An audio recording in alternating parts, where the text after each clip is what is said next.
momento a las redes de internet, YouTube, esta conferencia estamos transmitiendo a través de la tecnología del siglo a miles de hogares en este momento tan maravilloso que Dios nos da. Todos ustedes que tengan su Biblia, la pueden abrir en el capítulo 1 del libro del Génesis y continuamos con una serie que se como las pirámides construyó más de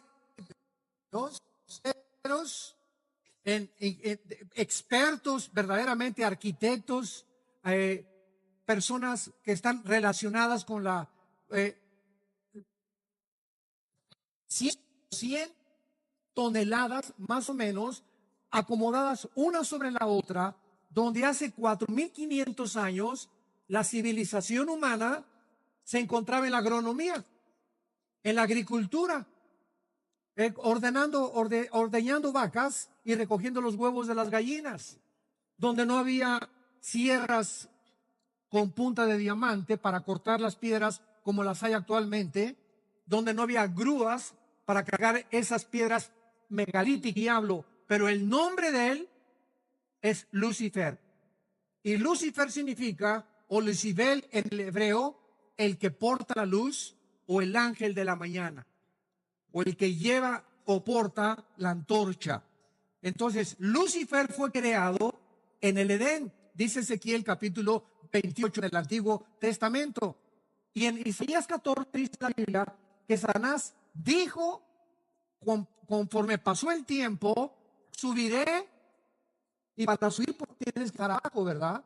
Entonces, él no fue creado en el cielo, él fue creado abajo del cielo, del tercer cielo, porque la Biblia nos menciona 3 cielos. Según de Corintios capítulo 12, el primer cielo, que es la atmósfera, el segundo cielo, que es el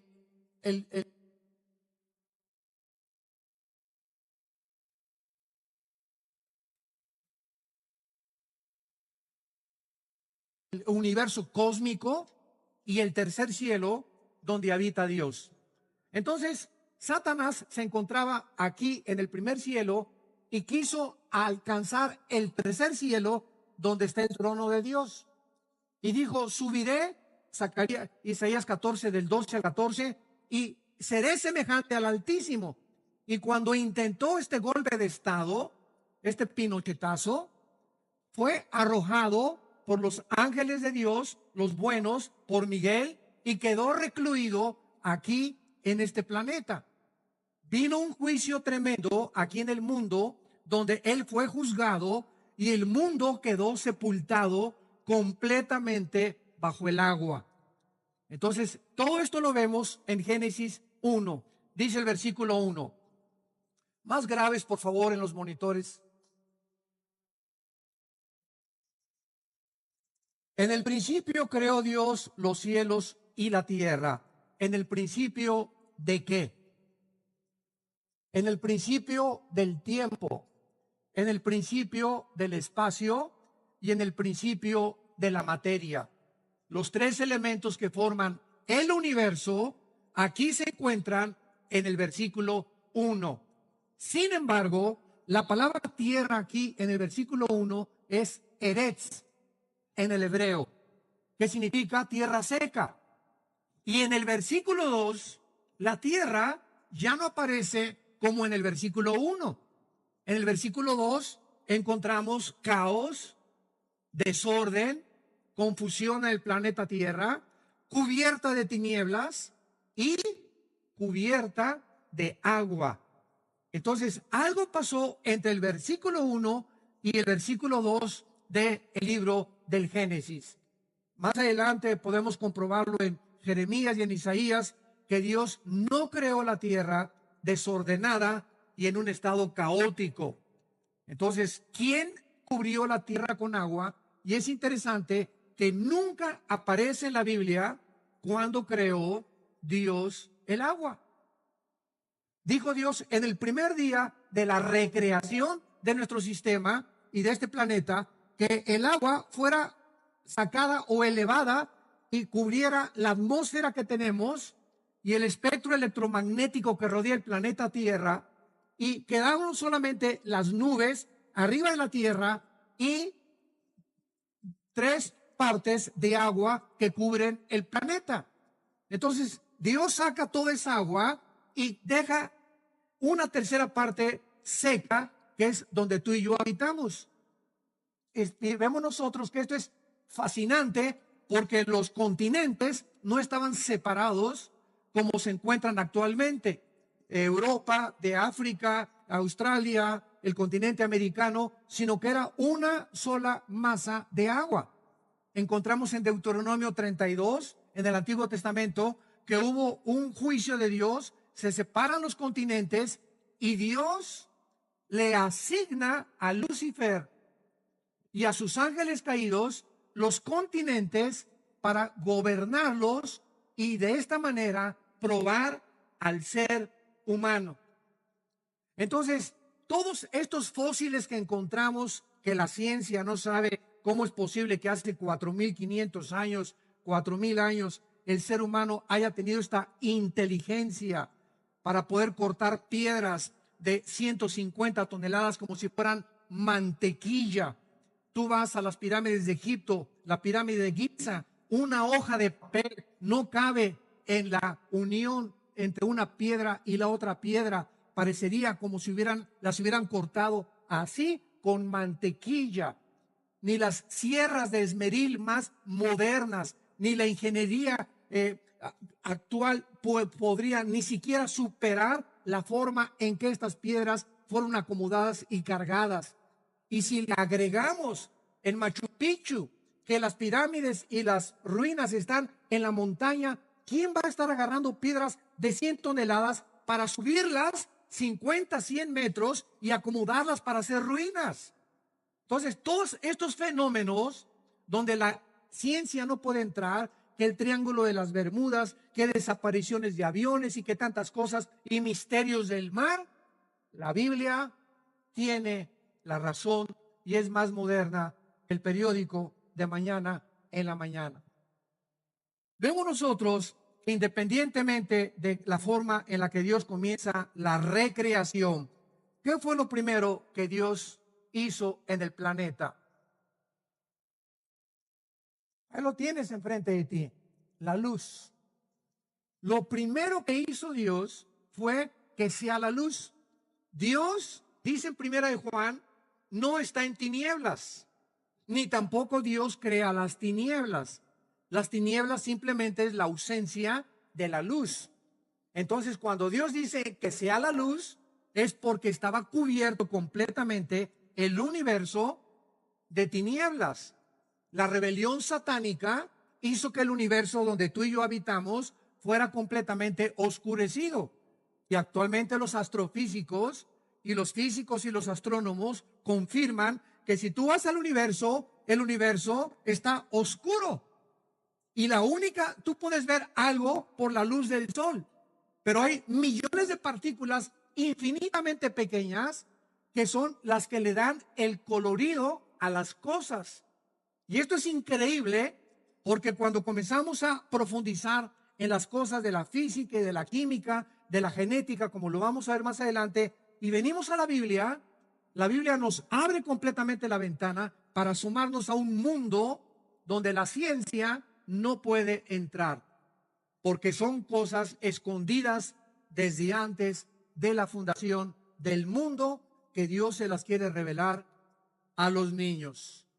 Y cuando tú vienes a la Biblia y eres una persona que amas la verdad y tienes una relación con Cristo todos los días, comienza tu cerebro a expandirse, porque cuando cayó Adán y Eva en el huerto del Edén, perdimos más del 90% de información en el ADN. No están empachando, ¿verdad? Ay, me fascina esto, esto es maravilloso. Tenemos ya que comer la carne de la Biblia. Tenemos que profundizar en las cosas de Dios. Y Dios nos ha permitido la ciencia tal como es la ciencia, porque la ciencia nos ayuda a comprender que las cosas de la Biblia se anticiparon con siglos y podemos ver que realmente la ciencia solamente nos muestra lo que la Biblia ya ha podido establecer con siglos de anticipación. Entonces, cuando Dios dice que sea la luz, ¿qué estaba diciendo Dios? Oiga, como me dijo una persona, ¿cómo es posible que Dios diga que sea la luz cuando en el versículo 14, en el cuarto día, dice la Biblia, dijo luego Dios, haya lumbreras en la expansión de los cielos para separar el día de la noche y sirvan de señales para las estaciones, para días y para años? ¿Cómo es posible que Dios diga que haya luz cuando hasta el cuarto día aparece el sol? Entonces, aquí encontramos en la Biblia aparentemente cosas contradictorias que no son contradictorias más que para el intelecto humano, porque no entendemos la mente de Dios, ni hemos comprendido la física como se está comenzando a descubrir y la genética y las leyes del genoma humano como hasta el siglo XX. Y la Biblia se anticipaba siglos de anticipación a todos los descubrimientos que la ciencia ha podido descubrir. ¿Qué es la luz? Pregúntale a tu maestro de física o pregúntale a tu maestro de química o a cualquier astrónomo o astrofísico, ¿qué es la luz? La respuesta es la siguiente. Bueno, pues es un fluido de electrones, ¿verdad? Y no pasamos de que pues es un fluido y son electrones, etcétera, etcétera. Pero cuando Dios dijo sea la luz, ¿saben ustedes lo que significa? Que antes de que el ser humano fuera colocado en este planeta, Dios tenía que preparar, como cuando tú te casas. Imagínate que te casas y te llevas a tu esposa a un departamento que ni cama tiene. ¿Te imaginas? Sale corriendo ella. Dice, tú te vas a dormir en el suelo, donde no hay ni siquiera estufa. Entonces, cualquier persona que hace algo, prepara la casa y por lo menos digo la cama y una cocina, un refrigerador, ya mínimo. Así fue como yo comencé. Cuando yo me casé, ¿verdad? No teníamos, dormíamos en colchones en el suelo, ahí en Acapulco, ahí por el rumbo a Mocimba, en un bungalow chiquito con miles de alacranes, tarántulas. Yo estaba de misionero en la sierra, regresaba yo cada 3 semanas a ver a mis hijos y uno le picó el alacrán y comíamos lo que arrancábamos de los árboles, los mangos, las almendras. Yo comíamos lo que pescaba yo en el mar ahí, etcétera, etcétera. Así comenzamos. La primera cosa que compré fue una licuadora, una lavadora de esas de Salinas y Rocha, ¿se acuerdan? De esas que hacían tum, tum, tum, tum, tum, tum, tum, tum, tum, tum, tum, tum. Es que se movían así con rodillos. Fue lo primero que compré. Y teníamos una hielera, nada más donde compraba los hielos y nada más nos alcanzaba para el sábado y el domingo. No podíamos tomar leche entre semana porque no teníamos refrigerador. Así comenzamos nosotros hace algunos años, cuando comenzamos el ministerio. Éramos muy pobres, pero cuando tenemos algo de dinero, pues ya la cama, el refrigerador, la lavadora, mínimo, ¿verdad? Lo que quiero decir es lo siguiente.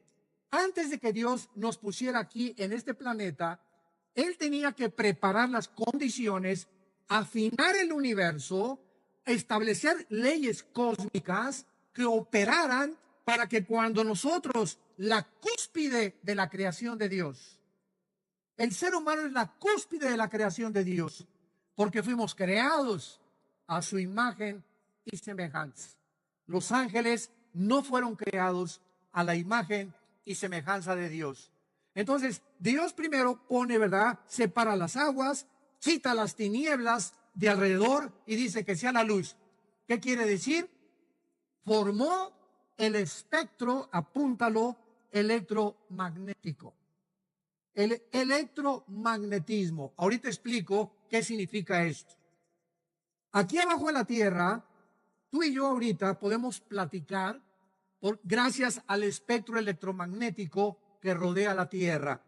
En otras palabras, bajo la atmósfera todo se transmite por ondas. El sonido, la luz. Cuando hablamos, me escuchas ahorita y lo que estoy hablando se está grabando gracias al espectro electromagnético que rodea la Tierra.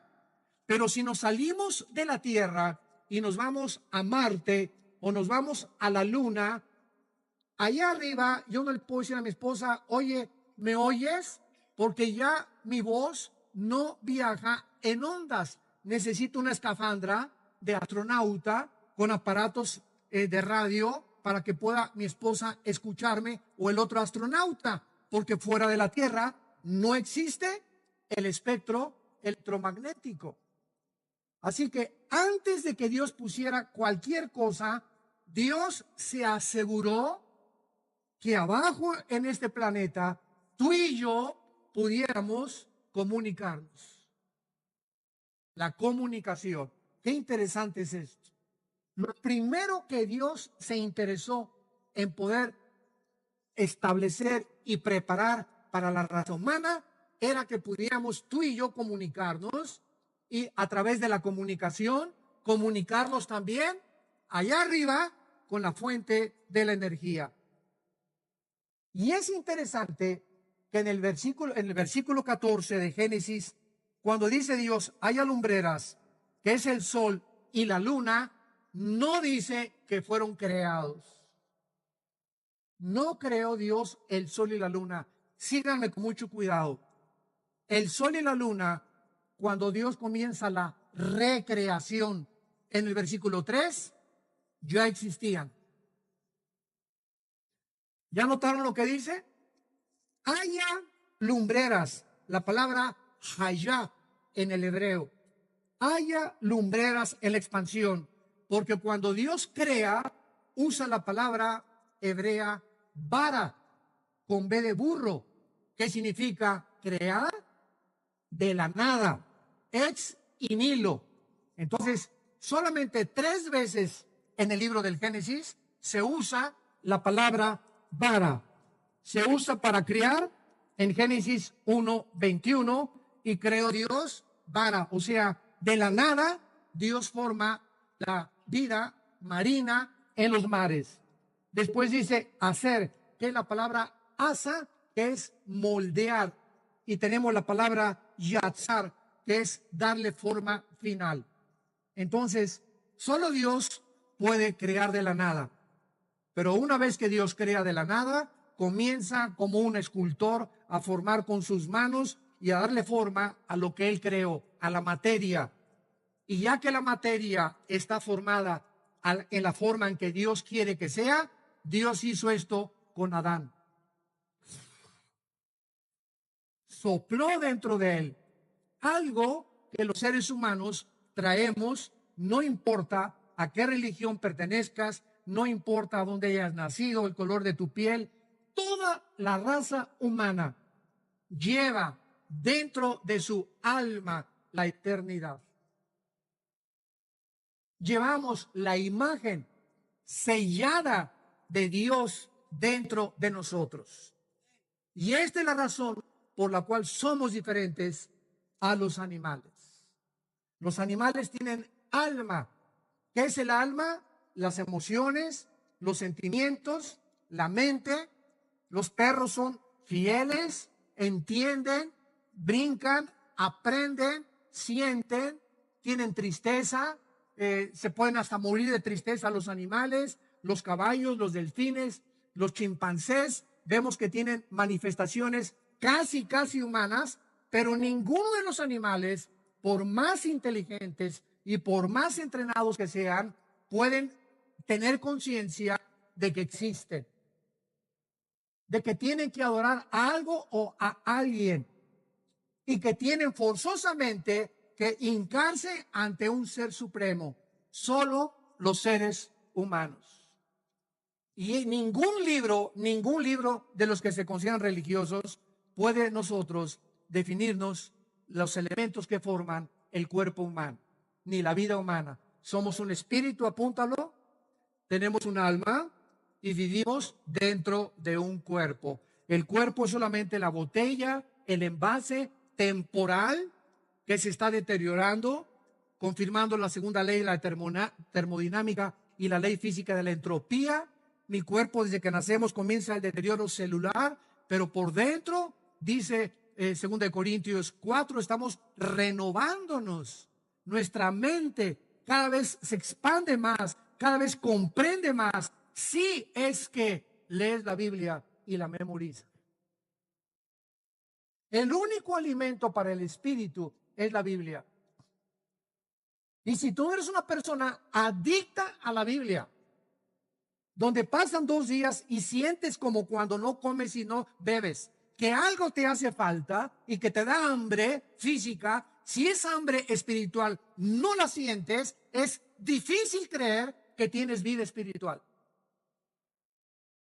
Porque así como un niño cuando nace comienza a gritar, ñaco, ñaco, ña, y lo primero que hace es ponerle el pecho a la mamá para poder inmediatamente calmar al niño, porque nace dentro de su naturaleza la tendencia que tiene que pegarse al pecho durante el primer año, 2 años. Si no tienes esa necesidad de, como los niños, desear la leche espiritual no adulterada, se puede dudar que tú tengas una relación con Dios. Y tú puedes decirme, soy católico, soy bautizado, remojado, soy presbiteriano o evangélico o protestante o mormón o testigo de Jehová. No importa la religión que tengas, el cristianismo no es tener una religión, es tener una relación viva, dinámica, orgánica, con alguien que está vivo.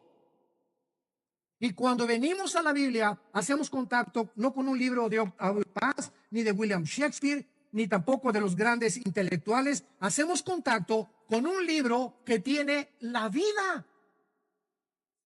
La vida. Jesús dijo en Juan 6, mis palabras son espíritu y son vida. Tú haces contacto con uno de los literatos y con uno de los grandes hombres de la literatura y de la poesía, y maravilloso, y es alimento al intelecto. Pero cuando vienes a la Biblia, tu espíritu se conecta de una forma misteriosa y sale algo de este libro que entra a tu espíritu y comienza a fortalecerlo, comienzas a tener paz, comienzas a tener dirección, comienzas a tener seguridad, tranquilidad, comienzas a ser libre de los temores, de las incertidumbres, hasta que entiendes que este libro es el único que nos pone en contacto con el mundo espiritual. Ahora bien, todo este tema de esta serie que estamos analizando, la invasión de los ángeles caídos, está relacionado con la genética. Con la genética. Y esto es increíble, porque hemos visto que hasta 1860, Gregorio Mendel, un monje europeo, comienza a hacer experimentos con chícharos y comienza a descubrir de qué forma se transmiten de un chícharo. O sea, si tú siembras una uva, ¿qué nace?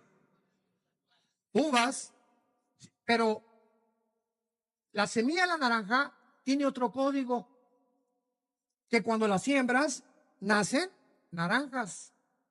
Cuando tú siembras los mangos, nacen mangos. Cuando tú siembras chabacanos, nacen chabacanos. Sandías, nacen sandías. Entonces se comenzó a descubrir que todas las cosas contienen un código genético que se transmite de generación en generación de acuerdo a la información que alguien, sabemos quién es ese alguien, puso en estas semillas. Y lo mismo pasa con los animales, las aves, los peces y los seres humanos. Un chango, el esperma de un chango, trae una información para que cuando el chimpancé se case con la chimpancea, así le podríamos llamar, o con la changa, ¿verdad? Que no soy tan bonito, nazcan changuitos y no camellos, ni hipopótamos, ni jirafas, ni perros, ni caballos. Cuando el caballo se cruza con la yegua, tienen que nacer de la especie de los equinos. Cuando el toro se cruza con la vaca, tiene que nacer ganado vacuno, porque la información está en el esperma. Los peces tienen relaciones, el pez con la peza se cruzan, nacen pececitos. Las águilas se cruzan, el macho con la hembra, y nacen aguiluchos o halcones o el ave que sea. Y así vemos nosotros que toda la creación está programada para reproducirse según la información que hace más de 4.500 años la Biblia estableció antes que Gregorio Mendel descubriera las leyes de la herencia. Génesis 1, versículo 11.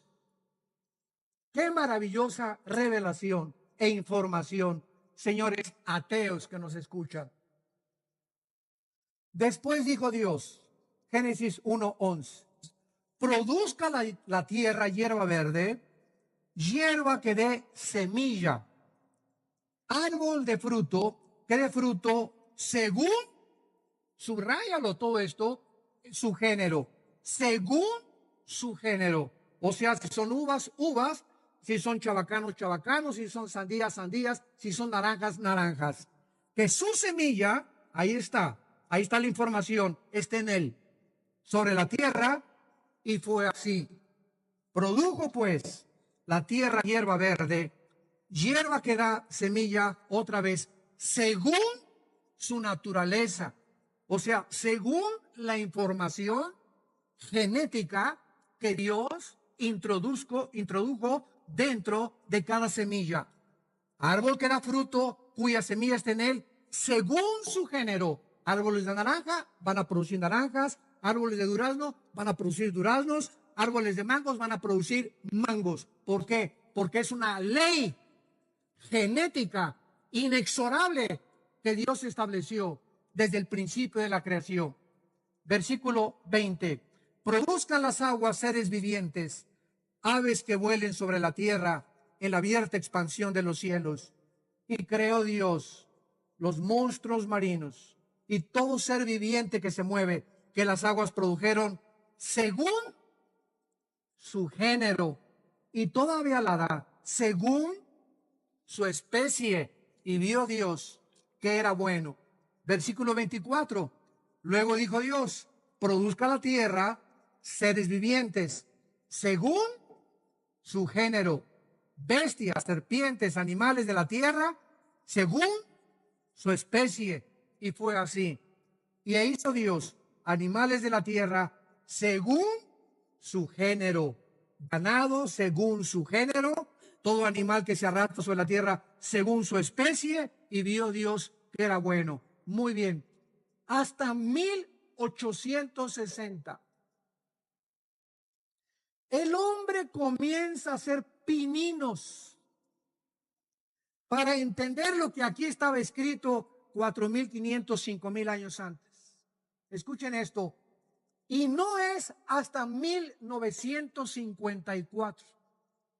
Pasó un siglo casi después de Gregorio Mendel, que el doctor Watson y el doctor Crick, norteamericanos, en 1954 ganan el premio Nobel de Medicina por la investigación que hicieron acerca de la hélice del ADN. Y comenzó del 54 y terminó el siglo XX con el proyecto más grande que la conquista espacial de 1969, cuando el hombre pisó la luna. Se considera el proyecto más grande científico del siglo XX y se tituló el proyecto del genoma humano. En el año 2000, el presidente Clinton recibe al doctor Collins, que ha escrito libros, buscando en internet. Él es cristiano y fue nombrado el presidente del proyecto del genoma humano, el doctor Collins, con doble L y S de Samuel al final. Y el presidente Clinton le dice al doctor Collins, hemos por fin encontrado el libro de la vida en la molécula del ADN, que es el ácido desoxirribonucleico. Ahora, ¿qué es el ADN? Para que muchos de ustedes lo puedan entender, porque se menciona por todos lados. Muy bien. Nuestro cuerpo está formado de trillones de células. Trillones de células. Todo el cuerpo humano tenemos células de diferentes tipos. Muy bien.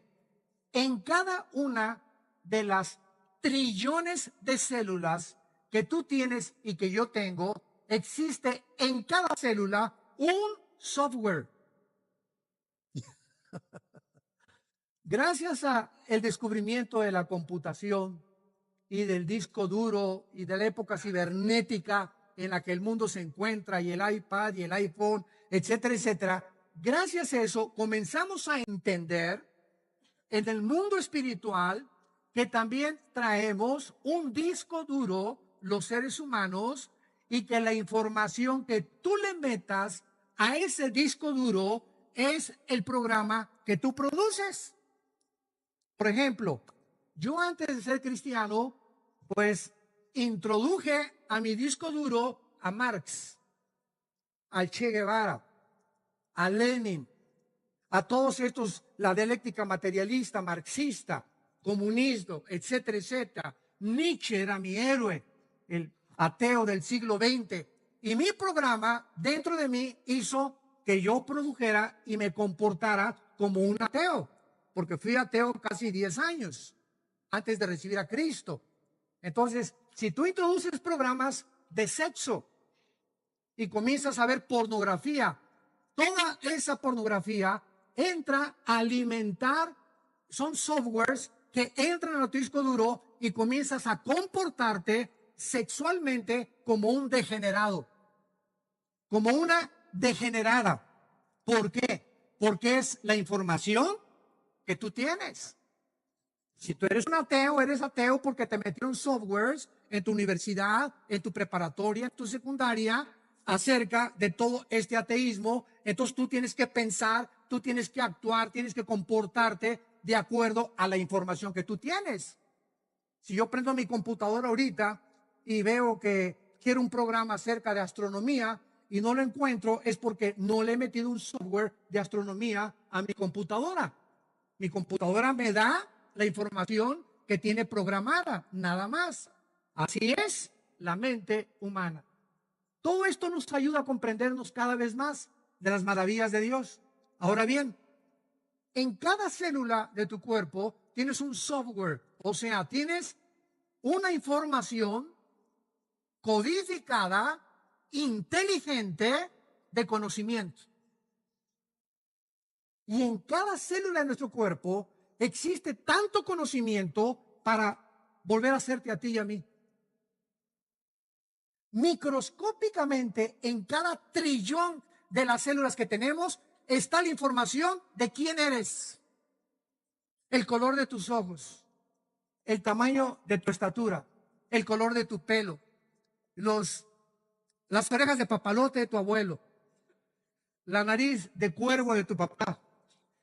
Toda la genética, hasta las enfermedades, vienen microscópicamente programadas dentro de cada célula de nuestro cuerpo, desde Adán hasta nuestros días. De tus tatarabuelos, si tus bisabuelos fueron diabéticos, tus abuelos fueron diabéticos, hay una propensidad de que tú heredes la diabetes genéticamente. Y uno de los más grandes, si tus bisabuelos murieron del corazón, tu abuelo murió del corazón, tu papá murió del corazón, los hermanos de tu papá murieron del corazón, hay una propensidad que tú hayas heredado problemas cardíacos en tu vida. Si tu abuelo fue gordo y tu abuela fue gorda, le decían la Tonina Jackson a tu abuela, y pasaron toda esta grasa, ¿verdad? Tienes una propensidad también a la gordura. Ahora, uno de los descubrimientos más grandes que se han hecho en este siglo XXI es el siguiente: de que la alimentación puede cambiar la herencia que nosotros recibimos de muchas enfermedades. Les voy a dar un ejemplo. En el caso de nuestra familia, mi padre muere del corazón a los 53, 54 años. Mi papá murió del corazón. Era un hombre como un 85 de estatura, muy alto. Era un oso, ¿verdad? Hasta los 30 años fue muy fuerte. De los 30 a los 40 se descompuso, comenzó a comer me acuerdo que 3 bolillos se desayunaba así, en una taza de café, así la de mi papá, y agarraba los bolillos así ricos, ricos, tostaditos, así los remojaba, porque si no se remoja no sabe rico, ¿verdad? Desde luego, a la mexicana, eso es lo que desayunaba. A los 45 años de edad mi papá estaba demasiado gordo y fumaba 3 cajetillas de Delicados sin filtro. Entonces le vino la angina de pecho, 2 anginas de pecho, ataque al miocardio y finalmente 2 ataques del corazón y se muere de arteriosclerosis, demasiada colesterol en la sangre y en las arterias, y su corazón ya no pudo soportar más y murió muy joven. Su hermano, que era delgado, también que fue torero, muere también del corazón. Y vemos nosotros que traíamos una cierta tendencia en la familia de problemas cardíacos. Cuando se muere mi padre, yo no era cristiano. Yo me convierto en 1974. Y fue tan grande el impacto de la muerte de mi padre que le dije a Dios cuando me convertí, yo quiero tener salud para servirte. Y desde que me convertí, comencé a tener una disciplina. No me quiero jactar de ninguna manera. Quiero compartirles un ejemplo nada más. Quiero tener una disciplina en mis hábitos alimenticios. Voy a tratar un postre a la semana, mucha agua, ¿verdad? Y correr todos los días, hacer ejercicio, nadar. Quiero llegar a los 70, 80 años de edad con salud, Señor. Hermanos en Cristo, se los digo con todo mi corazón. Nunca en mi vida he tenido una enfermedad. Nunca me he enfermado de nada a la edad que yo tengo. Ya pasamos del 5º piso. Nunca jamás. Qué gripas, ¿verdad? Y qué cosas así. Pero fuera de eso, he tenido cantidad de accidentes antes de que fuera cristiano. Me estrellé 2 veces en motocicleta, una vez en un Volkswagen, me metí bajo unas redilas, me abrieron desde aquí hasta acá, se me cayó así, se me veía todo por dentro. Bueno, horrible. Me atravesó una lanza a los 10 años de edad, se me salieron todas las tripas así. Yo, mi papá, y me las metió una por una, me puso una tela adhesiva. Me van al hospital en Acapulco, vivíamos en Acapulco, ahí crecimos en la infancia, me salvaron de milagro, pero desde que me convertí jamás he vuelto a tener ni un accidente ni una enfermedad. Y lo digo, ¿verdad?, para la gloria de Dios. Entonces, es increíble cómo podemos nosotros eliminar las tendencias genéticas cambiando la alimentación. Si tu familia fuera una bola de gordos, ¿verdad?, necesitas tú entender que necesitas una dieta. Necesitas dejar de comer papitas y Coca-Cola. Necesitas comenzar a tener por lo menos 2 litros de agua diarios. Caminar por lo menos alrededor de la torre latinoamericana 10 veces. O en Chapultepec, no sé en dónde. Pero necesitamos entender que es increíble que los alimentos pueden cancelar muchos problemas que se heredan genéticamente. Es increíble lo que los alimentos hacen en el cuerpo humano. La fruta, las verduras, el ejercicio, el agua, el azúcar, elimínala para siempre de tu dieta, pero para siempre. Y no te imaginas, a los 40, 50 años de edad, te vas a sentir con energía, te vas a sentir con ganas de vivir. No vas a estar, ay, no tengo ganas de ir a la iglesia, ay, por aquí, por allá. ¿Qué es esa desgane? Es gasolina que no has quemado, que la tienes en los riñones. Ay, no quiero leer la Biblia, ya me subo 3, 4 calorías y me canso. Ay, hermano, no tengo ganas de nada. Y leo la Biblia y me duermo. Estoy en el servicio el domingo y me duermo. ¿Por qué? Porque no tienes la energía que necesita tu cuerpo para poder enfrentar las adversidades y los problemas que todos los días tenemos con ellos que vivir. Entonces, es maravilloso que la Biblia nos muestre claramente en el libro del Génesis el inicio de la creación. ¿Qué fue lo primero que Dios hizo? ¿Por qué lo hizo? ¿Por qué lo preparó? ¿Por qué quiere Dios que entendamos estos principios de la genética? Ahora bien, para terminar en penúltimo lugar, está comprobado científicamente las leyes de la herencia. Está comprobado que si tu mamá es güera, tú eres güero, o si tu papá es moreno y tu mamá güera, pues sales ahí medio pistachón, etcétera, etcétera. ¿Verdad? Cuando los españoles llegaron a México, se cruzaron con las indígenas y nacieron los que se llaman los criollos. En fin, ¿verdad? Todo eso está comprobado científicamente que heredamos en el esperma microscópico de mi papá. Cuando se unió con el esperma, con los 23 cromosomas de mi mamá, y el esperma de mi papá, Y, fertilizó los cromosomas X de mi mamá, se juntaron, formaron un cigote de 46 células y de ahí comenzamos a nacer y a ser desarrollados en la matriz de nuestra madre. Pero en ese esperma de mi papá y en ese esperma de mi mamá venía información de mi mamá desde Eva hasta donde está mi mamá. Y en el de mi papá venía información desde Adán hasta donde mi papá pudo fertilizar el óvulo de mi mamá. Esto es impresionante. Muy bien. Si heredamos características físicas, que eso es ya innegable, demostrado científicamente, está demostrado también que se heredan características emocionales. Si hubo locura en tu mamá o en tu abuela, puedes heredar tendencias a la locura tú también. Si tu abuela o tu abuelo fueron brujos, o tu bisabuela fue la bruja mayor de Tlatelolco, tú puedes haber heredado también el espíritu. Cuando se muere la bisabuela o la abuela bruja de Tlatelolco, se sale el espíritu de tu abuela, entierran su cuerpo y ese espíritu comienza a perpetuarse buscando en la misma familia quiénes de las hijas o quiénes de los hijos tienen la propensidad a la brujería para incubarse en ellos y continuar perpetuándose, y se llaman en la Biblia espíritus familiares.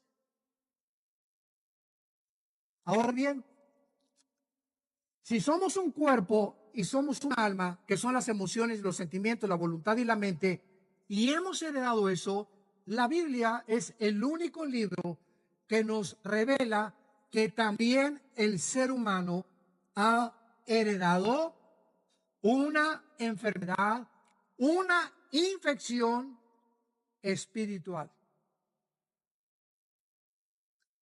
Salmo 51, dice David: en pecado fui engendrado por mi madre.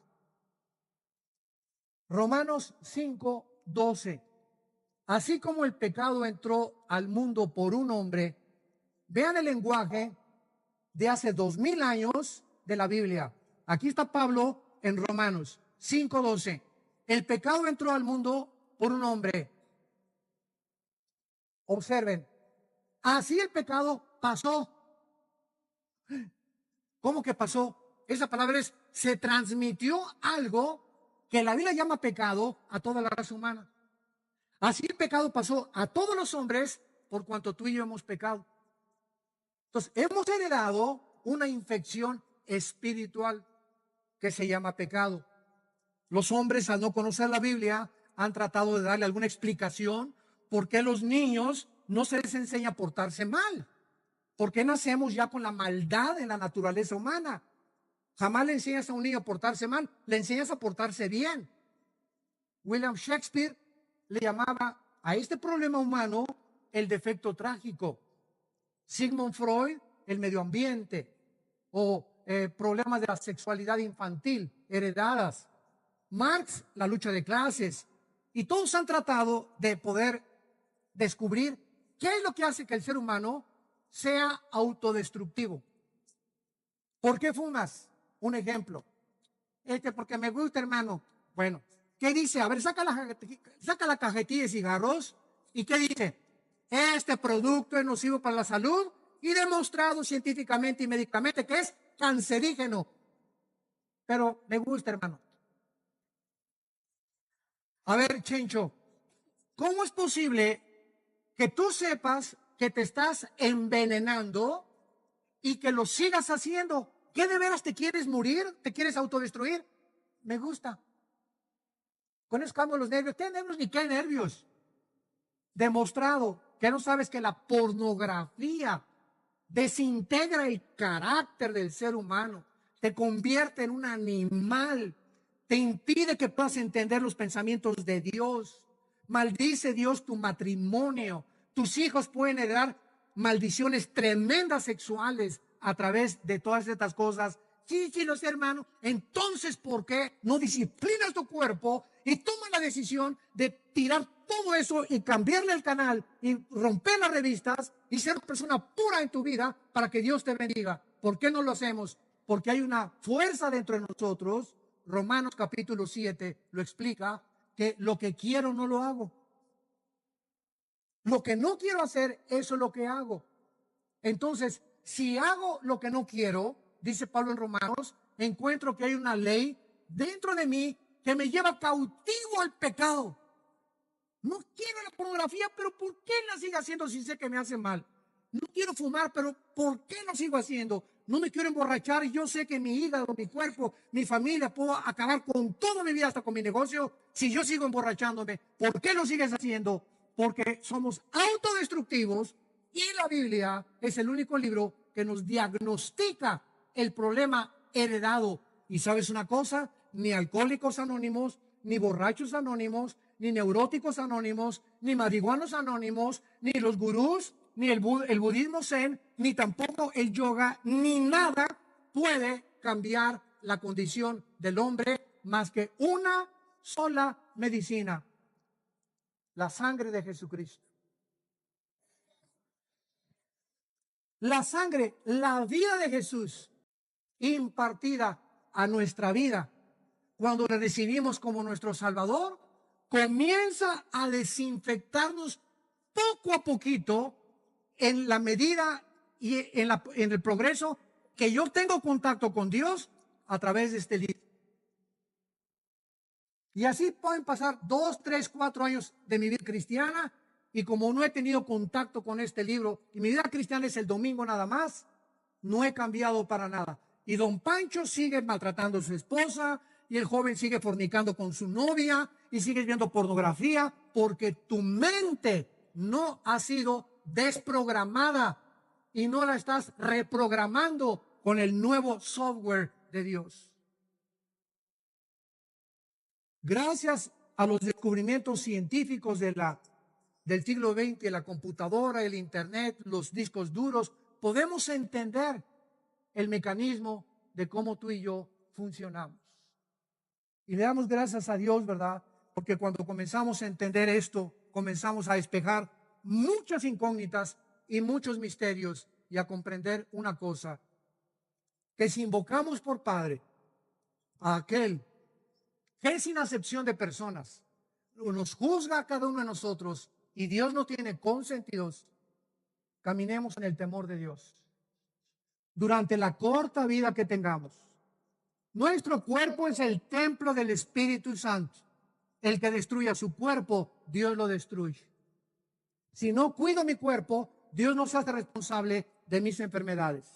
No vengas con la panza de Santa Claus, y no vengas con problemas del cigarro. Señor, sáname, Señor, quítame lo carnal, sácame el espíritu de lo carnal.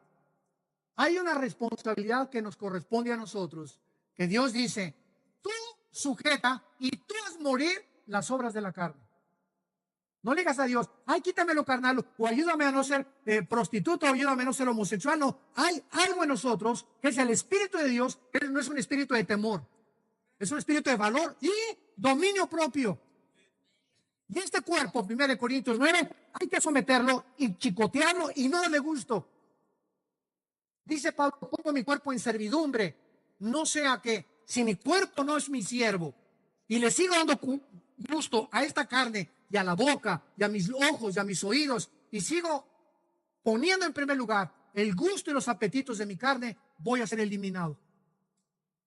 Voy a ser eliminado. Y esta es la advertencia más grande que Dios nos hace en la Biblia.